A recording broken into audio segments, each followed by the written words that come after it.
Surrender कर दिया था नेहरू जी ने, और अभय दुबे कह रहे हैं कि उन्होंने तो लोहा लिया था। और चलती लड़ाई के बीच अटल जी के कहने पर सदन में बहस भूमि जो है ये बात करने ये लोहा लेने चली गई। 38,000 वर्ग किलोमीटर भूमि, 38,000 वर्ग किलोमीटर भूमि लोहा लेने में चली गई। ये लोहा लेना है। वाह भाई, क्या परिभाषा है, क्या प्रशंसनीय परिभाषा है। हालांकि इसको कायरता कहते हैं, लेकिन जी न्यूज इसको स्वीकारेगा नहीं, इसलिए मैं कायर नहीं कहता हूँ, लोहा ही मान रहा हूँ। लोहा लेने में 62 में कभी डरी थी ना, आज फिर आप बीच बोल रहे हैं, फिर आप बीच बोल रहे हैं, फिर आप अभद्रता कर रहे हैं मित्र। अभय दुबे अब सुन लीजिए जवाब, प्रेम शुक्ला जी का जवाब सुन लीजिए। मुझसे पूछा गया, देखिए 38,000 वर्ग किलोमीटर भूमि अगर कोई कहता हो कि लोहा लेने में चली गई, और तब जब चीन की तुलना में आपके पास बेहतर एयरफोर्स थी, आपने एयरफोर्स का प्रयोग नहीं किया, और ये जो 1962 की युद्ध में दारुण पराभव के जो रिपोर्ट थी उसको आपने संसद में पेश होने से रोक दिया। ये सत्य है कि नहीं है? अब ऐसे तमाम सत्य, और आप कहते हैं 1971 में हमने युद्ध जीत लिया और सैनिक हमारे बड़े बहादुर हैं।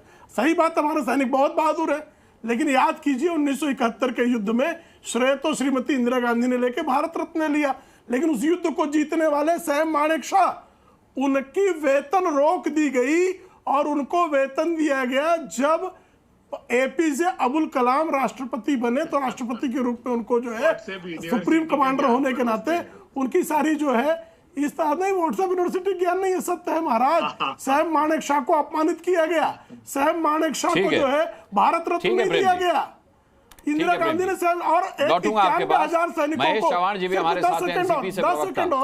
10 सेकंड और अनुराग जी 10 सेकंड और 91,000 सैनिकों को हमने रिहा किया। हमारे 56 सैनिक वहां पाकिस्तान में थे।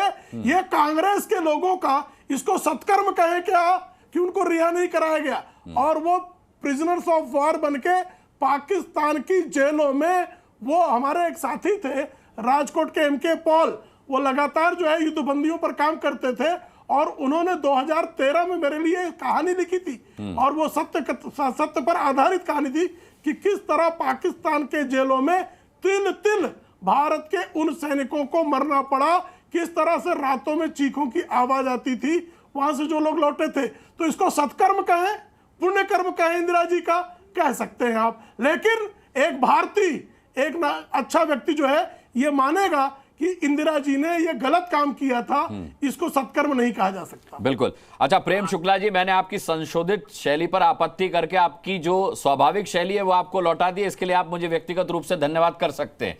मुझे अच्छा लग रहा है कि आप अपनी चिरपरिचित शैली में अब डिबेट को आगे बढ़ा रहे हैं। चलिए महेश चव्हाण जी, विपक्ष का आरोप है कि चीन पर जवाब देने से बचने के लिए मोदी पाकिस्तान को चुनाव में ले आए हैं। राष्ट्रवाद के मुद्दे पर 19 का चुनाव जीता गया था, और अब जब कुछ नहीं चल रहा तो राष्ट्रवाद का मुद्दा ही अंतिम सहारा है। क्या आप भी ये मानते हैं?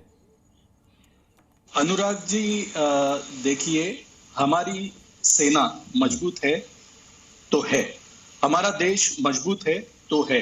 सेना के जरिए हमारा देश मजबूत है, पहले भी था और आगे भी रहेगा, इस पर कोई दो राय नहीं है। अब जैसे कि आपने कहा, चुनाव में इसे मुद्दा बनाया जा रहा है, पाकिस्तान को मुद्दा बनाया जा रहा है।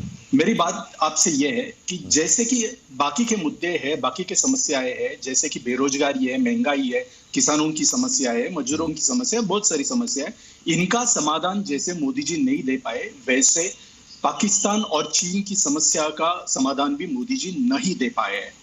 उनका ये कहना कि सिर्फ मोदी जी की हाथ में भारत देश सुरक्षित है, ये सेना का अपमान है।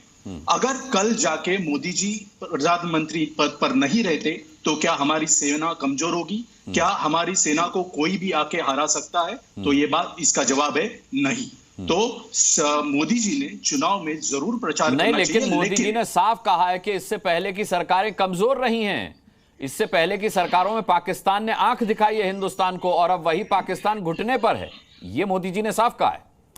अनुराग जी, आप मानते हैं पाकिस्तान घुटनों पर है? मैं अपने देश के बारे में बात नहीं कर रहा हूं, मैं बाकी भी देश है, मैं चाहता हूं कि अपना देश सुनिए। यूएन में मुनीर अकरम ने जो कहा वो आपने सुना?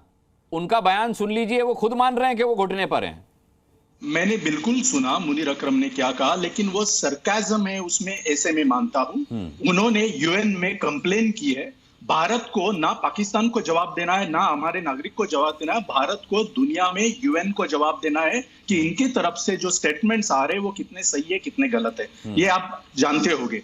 दूसरी बात मैं ये कहना चाहता हूं कि मैं बिल्कुल चाहता हूं कि अपनी सेना और अपना देश इतना मजबूत हो कि सिर्फ चीन और पाकिस्तान नहीं बल्कि दुनिया का कोई भी देश हमें आंखें नहीं दिखा पाए।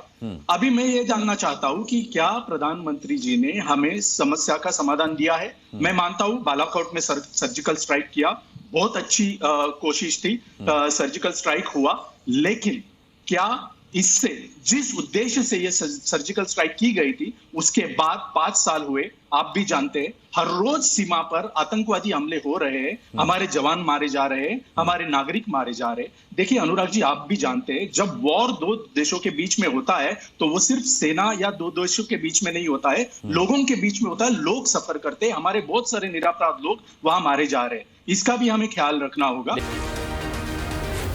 जी न्यूज़।